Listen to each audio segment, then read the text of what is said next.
तो आज देखेंगे हम लोग साइंस में लीवर के बारे में। ठीक है। क्या होता है लीवर, मैं आपको बता रहा हूँ। काफ़ी दिन से जो है मैंने लेक्चर अभी ले नहीं पाया था। ऑनलाइन लेक्चर क्लासेस जो थी हमारी सारी ऑफ थी। ऑफलाइन ही कुछ क्लासेस जो है वो चल रही थी अभी फ़िलहाल में, है ना। मेरा जो है एमपी पुलिस का फिज़िकल जो है वो चल रहा था, उस कारण से जो है ऑनलाइन के लिए समय ही नहीं मिल पा रहा था, तो मैंने वीडियो नहीं बना पाया। ठीक है।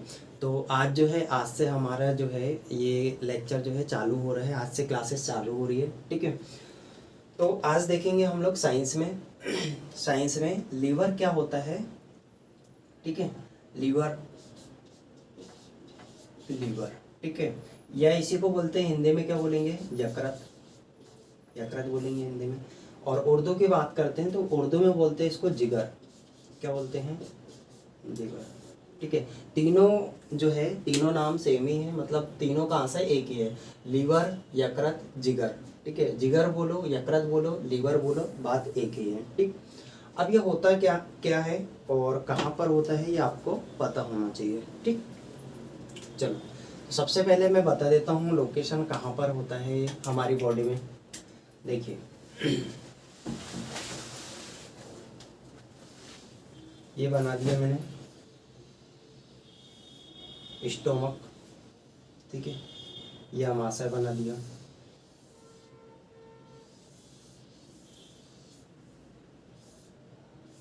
ये अमाशय है, ये छोटी आंत है। ठीक। तो अमाशय और छोटी आंत, ठीक है, अमाशय और छोटी आंत के जस्ट यहाँ पर जो है, यहाँ पर जहाँ पर जॉइंट होता है, तो यहाँ पर जो है एक त्रिभुजाकार आकृति में जो अंग होता है उसी को बोलते हैं हम लोग क्या, लीवर। ठीक है। तो ये क्या हो गया हमारी बॉडी का, लीवर या यकृत।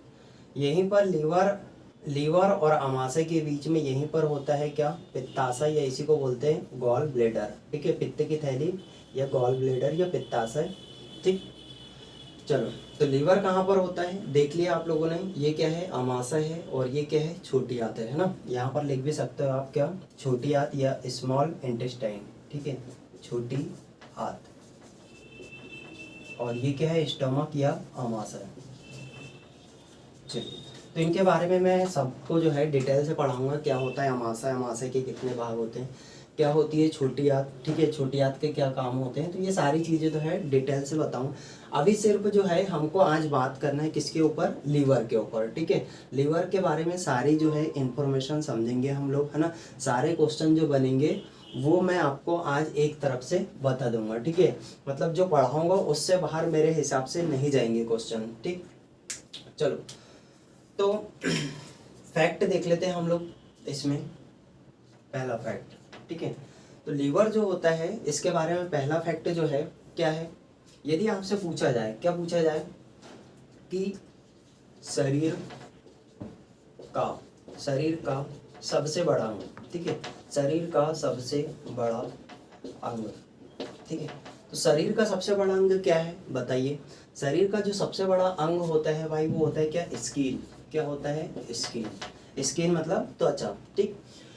किंतु यहाँ से यदि घुमा फिरा के यदि क्वेश्चन पूछा जाए, एग्जामिनर जो है यदि वो घुमा फिरा कर क्वेश्चन पूछा जाए कि शरीर में, ठीक है, कहाँ, शरीर में सबसे बड़ा अंग, ठीक है, शरीर में सबसे बड़ा अंग, शरीर में सबसे बड़ा अंग कौन सा है, तो शरीर में जो सबसे बड़ा अंग जो होता है वो होता है लीवर।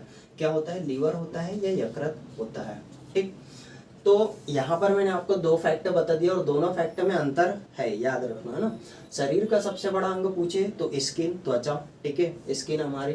और शरीर में सबसे बड़ा अंग पूछे, ठीक है, में और का याद रखना। ठीक है, में का मतलब होता है इन, मतलब अंदर। ठीक है। तो शरीर के अंदर यदि पूछे तो सबसे बड़ा अंग यकृत, और शरीर का सबसे बड़ा अंग पूछे तो वो क्या होता है, स्किन होता है, त्वचा होता है। ठीक है।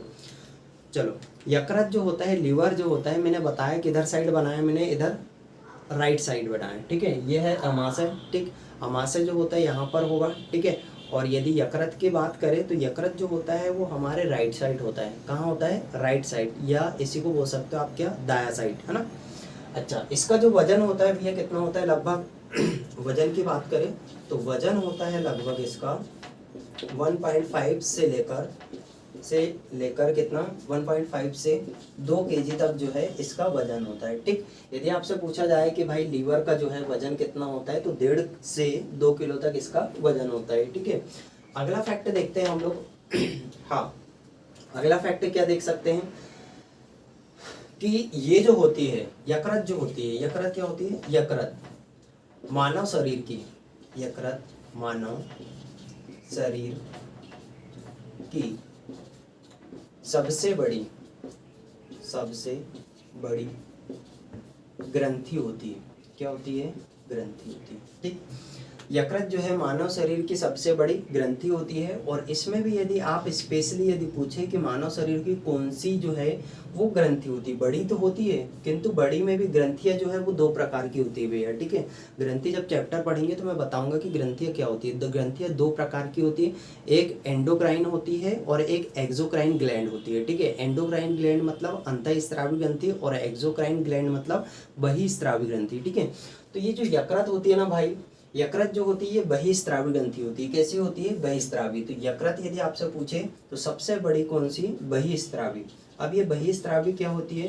बहिःस्रावी ग्रंथियां वे ग्रंथियां होती है जो अपने इसमें से किस चीज का स्त्राव करे? एंजाइम का स्त्राव करें। ठीक है, तो बहिःस्रावी ग्रंथियां वे ग्रंथियां होती है जो अपने इसमें से किस चीज का स्त्राव करे? एंजाइम का स्त्राव करे। जैसे जो श्वेत ग्रंथि होती है। ठीक है, श्वेत ग्रंथि कहाँ पर होती है? त्वचा में होती है। ठीक है, तो श्वेत ग्रंथि से पसीने का स्त्राव होता है, तो पसीने में भी क्या होता है? एंजाइम होता है एक प्रकार से। ठीक है, लार ग्रंथि जो है, लार ग्रंथि भी एक प्रकार से क्या है? बहिःस्रावी ग्रंथि है। क्यों? क्योंकि लार ग्रंथि से भी क्या होता है? एंजाइम निकलता है। उसी प्रकार जो है हमारी यकृत जो है, यकृत भी एक बहिःस्रावी ग्रंथि है, क्योंकि इससे जो है यकृत से जो है वो एंजाइम निकलता है, या इसी को बोल सकते हो आप क्या? रस निकलता है, जूस निकलता है। ठीक है, कौन सा जूस निकलता है? पित्त रस निकलता है। ठीक है, या बॉयल जूस निकलता है ना। चलो आगे देखते हैं हम लोग और क्या देख सकते हैं इसके बारे में, यकृत के बारे में बता रहा हूँ और आगे जानकारी। अच्छा, जो लीवर होता है यकृत, ठीक है, यकृत जहर देकर मारे गए व्यक्ति की जांच में महत्वपूर्ण अंग। ठीक है, यदि आपसे पूछा जाए कि मानव शरीर का ऐसा कौन सा अंग है, ठीक है, मानव शरीर का ऐसा कौन सा अंग है कि यदि व्यक्ति को यदि जहर देकर मारा जाता है तो उसके द्वारा पता लगाया जा सकता है कि इस व्यक्ति की जो डेथ हुई है वो किसके कारण हुई है? वो जहर देकर मारने के कारण हुई है। ठीक है, तो वो कौन सा अंग है? यकृत है। ठीक है, तो यकृत जो है जहर देकर मारे गए व्यक्ति की जांच में महत्वपूर्ण अंग है, ये याद रखना। ठीक है, अच्छा अगला फैक्ट देखते हैं हम लोग। यकृत से ही 2 से 3 प्रकार के प्रोटीन का निर्माण होता है, जैसे फाइब्रोनोजन,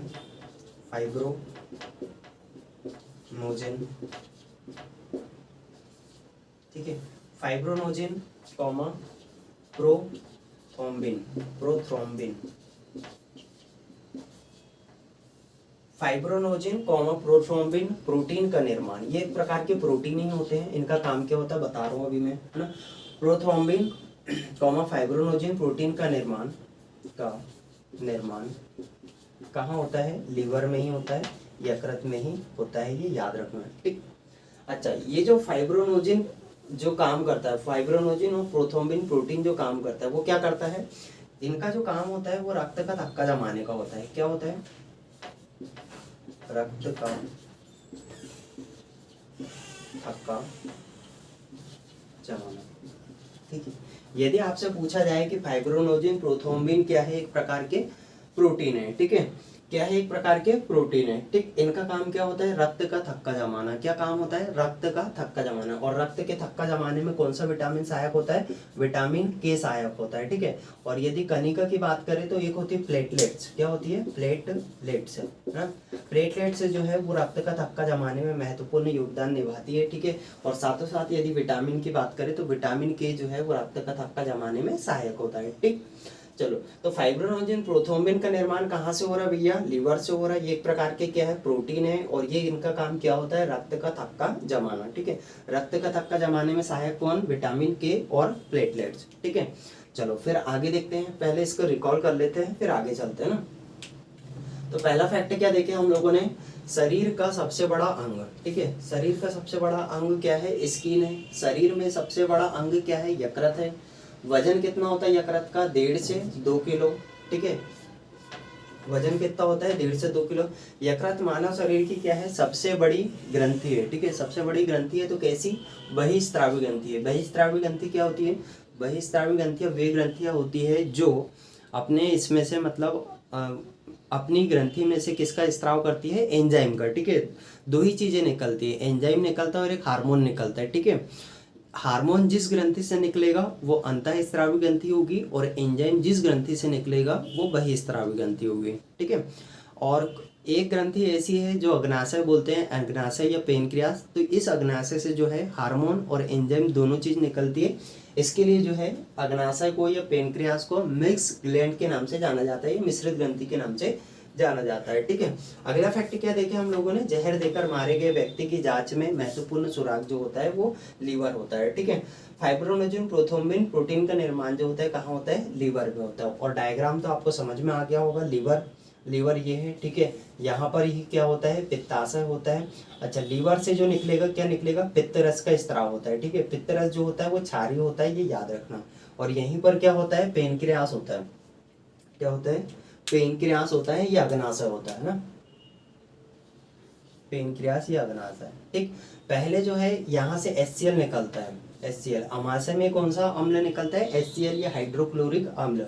ठीक है, हाइड्रोक्लोरिक अम्ल कहाँ निकलता है पूछेगा तो अमाशय में निकलता है। साथों साथ जो है हाइड्रोक्लोरिक अम्ल भोजन के साथ आता है, तो उसके जस्ट बाद जो है लीवर से जो निकलने वाला जो रस होता है पित्त रस, वो कहाँ पर आके स्टोर होता है? पित्ताशय में, और पित्ताशय से यहाँ से निकलता है पित्त रस। ठीक, तो पित्त रस पहले निकल जाता है, उसके बाद जो है यहाँ पर अग्नाशय से आने वाले रस मिलते हैं। तो यदि आपसे पूछा जाए कि भैया पहले जो है पित्त रस आकर मिलता है भोजन में या अग्नाशयी रस आकर मिलता है भोजन में? ठीक है, तो आपको क्या बताना है? पित्त रस आकर मिलता है। ठीक, क्लियर?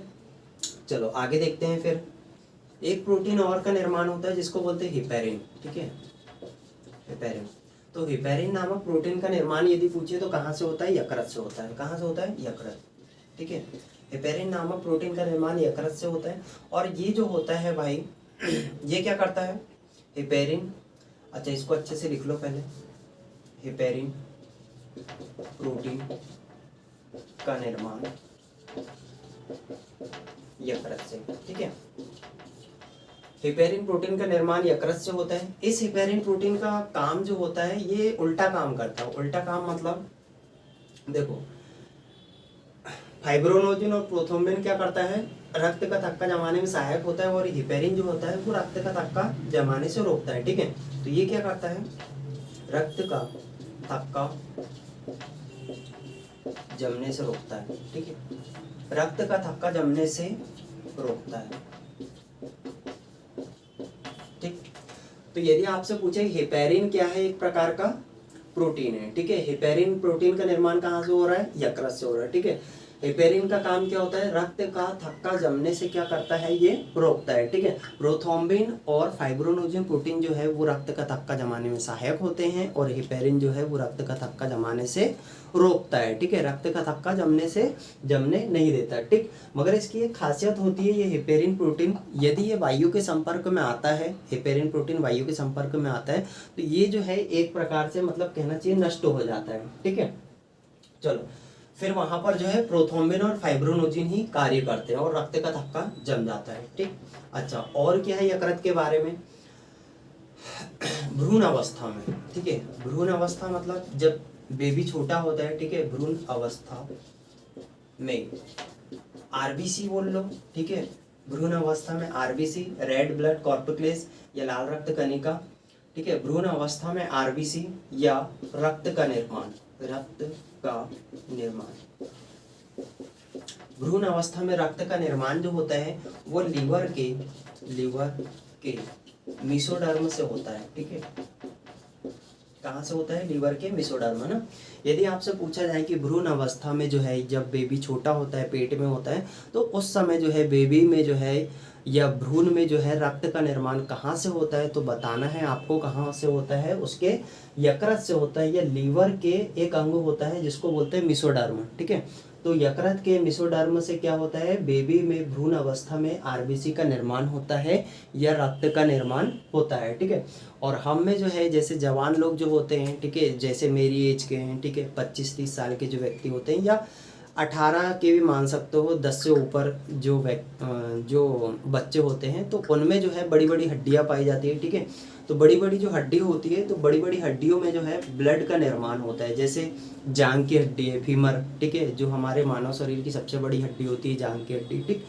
तो उसी प्रकार जो है, जो बड़ी बड़ी हड्डी होती है, पैर की हड्डी है, जांघ की हड्डी है, हाथ की हड्डी है, तो इसमें एक पदार्थ पाया जाता है जिसको बोलते हैं अस्थि मज्जा। क्या बोलते हैं? अस्थि मज्जा। इसी को इंग्लिश में बोलते हैं बोन मैरो, ठीक है। तो इस बोन मैरो में जो है हमारे इसमें रक्त का निर्माण होता है, ठीक। तो यदि वयस्क मनुष्य में यदि रक्त का निर्माण पूछे कहाँ पर होता है, तो बोन मैरो में होता है, या इसी को बोलते हैं अस्थि मज्जा में होता है, ठीक है। और अस्थि मज्जा क्या होता है, मैंने बताया, जो हड्डी के अंदर जो गाढ़ा पदार्थ भरा होता है, तरल पीला कलर का, वही होता है अस्थि मज्जा, है ना। तो हमारे इसमें रक्त का निर्माण अस्थि मज्जा में होगा, और भ्रूण में कहाँ होगा? यकृत के मेसोडर्म में होगा, ठीक है। है कि हेपेटिक सेल कहाँ पर पाई जाती है, तो क्या बताना? यकृत में पाई जाती है हेपेटिक सेल, ठीक है। इस हेपेटिक सेल की खासियत क्या होती है भाई? इस हेपेटिक सेल की खासियत ये होती है कि इसमें रीजनरेशन की जो है क्षमता बहुत ज़्यादा होती है। रीजनरेशन मतलब पुनरुद्भवन, ठीक है, पुनरुद्भवन, या इसी को बोल सकते हो आप क्या? रीजनरेशन या पुनर्निर्माण, हाँ ये बोल सकते हो, पुनर्निर्माण, ठीक है। पुनर्निर्माण की जो है वो क्षमता होती है, ठीक। हेपेटिक सेल कहाँ पर पाई जाएगी? लीवर में पाई जाएगी, और इसमें क्या होगी? पुनर्निर्माण की क्षमता सबसे ज्यादा होगी, ठीक है। अच्छा, यही हेपेटिक सेल यदि डैमेज हो जाती है, तो आपको क्या हो जाता है? हेपेटाइटिस हो जाता है। क्या हो जाता है? हेपेटाइटिस। क्या हो जाता है? हेपेटाइटिस। ये इसी को बोलते हैं पीलिया, है ना। तो यदि आपसे पूछा जाए कि पीलिया में जो है या हेपेटाइटिस में जो है मानव शरीर का कौन सा अंग प्रभावित होता है, तो क्या बताना है आपको? लीवर प्रभावित होता है, ठीक है। और लीवर में भी कौन सी सेल? हेपेटिक सेल, ठीक है। हेपेटिक सेल जो है वो कहाँ पाई जाती है? लीवर में पाई जाती है। इसकी खासियत क्या है? इसमें पुनर्निर्माण या रीजनरेशन की क्षमता सबसे ज्यादा होती है। वो भी क्यों होती है? क्योंकि इसमें जो है सेंट्रोसोम सबसे ज्यादा पाया जाता है, ठीक है। सेंट्रोसोम पाया जाता है सबसे ज्यादा। यदि सेंट्रोसोम की यदि बात करें तो वो हेपेटिक सेल में पाया जाता है, और सबसे कम यदि बात करें कि सेंट्रोसोम किस सेल में पाया जाता है, वो नर्वस सेल होती है। कौन सी सेल होती है? नर्वस सेल या तंत्रिका कोशिका में सेंट्रोसोम नहीं पाया जाता। इसके लिए जो है तंत्रिका कोशिका विभाजन नहीं करती, ठीक। चलो और क्या देख लेते हैं इसके बारे में। अच्छा, एक और सेल होती है, कौन सी सेल? Kupffer cell. कौन सी सेल? Kupffer cell. तो ये जो कूफर सेल होती है ना, कूफर सेल, ये भी कहाँ पाई जाती है? लीवर में पाई जाती है। कूफर सेल जो होती है, कूफर सेल शराब पीने से क्षतिग्रस्त हो जाती है, क्षतिग्रस्त, ठीक है। यदि आपसे पूछा जाए कि कूफर सेल कहाँ पर पाई जाती है, तो लीवर में पाई जाती है। और इसकी खास बात क्या है कि यदि व्यक्ति शराब पी रहा है, ठीक है, शराब वाइन का सेवन कर रहा है, तो उसमें कौन सी सेल डैमेज हो जाएगी? कूफर सेल डैमेज हो जाएगी, ठीक है। और इसमें जो है कहना चाहिए जहर का भी जो प्रभाव होता है वो कौन सी सेल के ऊपर पड़ता है? कूफर सेल के ही ऊपर पड़ता है, ठीक। चलो और क्या देख लें इसके बारे में। अच्छा, ये जो है यकृत जो होता है, ठीक है, मृत आरबीसी, ठीक है, मृत आरबीसी को नष्ट करने का काम कौन करता है? लीवर करता है, यकृत करता है, ठीक है। कौन करता है? लीवर करता है। यदि आपसे पूछा जाए कि मृत आरबीसी को नष्ट करने का काम कौन करता है? लीवर करता है। प्रायः जो है आरबीसी, डब्ल्यूबीसी, प्लेटलेट्स, इनका जो है, इनकी जो डेथ होती है वो कहाँ पर होती है? प्लीहा में होती है। और निर्माण कहाँ होता है? अस्थि मज्जा में होता है। मगर कुछ कंडीशन में जो है मृत आरबीसी को जो है वो लीवर के द्वारा भी नष्ट किया जाता है, ठीक। चलो तो एक तरफ से रिकॉल कर लेते हैं फिर हम लोग। हेपेरिन प्रोटीन का जो निर्माण होता है, हेपेरिन प्रोटीन का निर्माण कहाँ पर होता है? लीवर में होता है, ठीक है। और इसका काम क्या होता है भाई? ये रक्त का थक्का जमने से रोकता है, ठीक है। रक्त के थक्का जमाने में कौन सहायक होता है? प्रोथ्रोम्बिन और फाइब्रिनोजेन। इनका भी निर्माण कहाँ होता है? लीवर में ही होता है, ठीक है। भ्रूण अवस्था में जब बेबी छोटा होता है तो उस टाइम जो है ब्लड का जो निर्माण है, या आरबीसी बोल लीजिए आप, ठीक है। ब्लड का जो निर्माण होता है वो कहाँ पर होता है? लीवर के मेसोडर्म में होता है। कहाँ पर होता है? लीवर के मेसोडर्म में या यकृत के मेसोडर्म अंग में होता है, ठीक है। यकृत जो है वो दो प्रकार के सेल से बना होता है, एक हेपेटिक सेल होती है और एक कोफर सेल होती है, ठीक है। इस हेपेटिक सेल की खासियत ये होती है कि इसमें जो है रीजनरेशन या पुनर्निर्माण की क्षमता सबसे ज़्यादा होती है, ये याद रखना, ठीक है। यदि मानव शरीर का कोई अंग बहुत जल्दी रिकवर होता है तो वो कौन सा है? लीवर ही है, ठीक है। मतलब किसी व्यक्ति को यदि आप चाकू मार देते हो तो वो सबसे जल्दी रिकवर हो जाता है ना। क्वेश्चन कभी कभी ऐसा भी पूछ लिया जाता है कि भाई मानव शरीर का कौन सा ऐसा अंग है जो सबसे जल्दी रिकवर हो जाता है, तो क्या बताना है आपको? लीवर। लीवर भी क्यों? क्योंकि उसमें हेपेटिक सेल पाई जाती है। अब हेपेटिक सेल ही क्यों? क्योंकि हेपेटिक सेल में सेंट्रोसोम पाया जाता है। अब सेंट्रोसोम जहाँ पर पाया जाएगा वहाँ पर जो है मतलब सेल डिवीजन करने की जो संभावना होती है वो सबसे ज़्यादा बढ़ जाती है। इसके लिए जो है सबसे जल्दी रिकवर कौन हो जाता है? यकृत हो जाता है, ठीक है। सबसे लेट रिकवर कौन होता है? ब्रेन होता है, ठीक है। क्योंकि ब्रेन का जो 90% जो पार्ट होता है वो किसका बना होता है? न्यूरॉन सेल का होता है या नर्वस सेल का बना होता है, ठीक है। और इस नर्वस सेल में कोशिका मतलब सेल डिवीजन करने की क्षमता जो है वो नहीं होती, ठीक। आगे देखते हैं हम लोग, है ना। अच्छा, इसी में जो है यदि ये सेल डैमेज होती है, हेपेटिक सेल डैमेज होती है तो क्या हो जाता है? हेपेटाइटिस हो जाता है। क्या हो जाता है भाई? हेपेटाइटिस हो जाता है। और हेपेटाइटिस को ही क्या बोलते हैं हम लोग? पीलिया बोलते हैं। और इस पीलिया में क्या हो जाता है? जो शरीर होता है उसका कलर थोड़ा थोड़ा पीला होने लगता है, ठीक है। अच्छा, दूसरी सेल देखिए, कूफर सेल। तो ये कूफर सेल जो होती है ये शराब के कारण का पता जो है वो कूफर सेल से चलता है, ठीक है। और जहर का यदि किसी व्यक्ति ने सेवन किया है या जहर देकर मारा गया है तो उसमें कौन सी सेल डैमेज हो जाएगी? कूफर सेल हमारी डैमेज हो जाएगी, ठीक है। फिर हम लोगों ने देखी कि मृत आरबीसी को जो है नष्ट किसके द्वारा किया जाता है? लीवर के द्वारा किया जाता है, ठीक है। यदि आरबीसी की डेथ हो जा रही है, लाल रक्त कणिकाओं की डेथ हो जा रही है तो उसको जो है नष्ट किसके द्वारा किया जाता है? लीवर के द्वारा किया जाता है, ठीक। अच्छा, और क्या खासियत है इसके बारे में? एक और लास्ट फैक्ट देख लीजिए। अमोनिया को, ठीक है, अमोनिया यूरिया से खतरनाक होता है, ठीक है। तो अमोनिया को कम खतरनाक यूरिया में बदलता है, ठीक है। अमोनिया को यूरिया में बदलता है। यदि आपसे पूछा जाए कि अमोनिया को यूरिया में बदलने का काम कौन करता है तो क्या बताना है आपको? लीवर करता है, ठीक है। फिर ये किसको दे देता है? किडनी को भेज देता है और किडनी जो है मूत्र के माध्यम से बॉडी से बाहर कर देती है, ठीक है। ये कम खतरनाक होता है, ये ज़्यादा खतरनाक होता है अमोनिया, और कम खतरनाक जो होता है वो यूरिया होता है, ठीक है। तो अमोनिया को यूरिया में बदलती है, ठीक है, कौन? लीवर, ना कि यूरिया को अमोनिया में, ठीक। चलो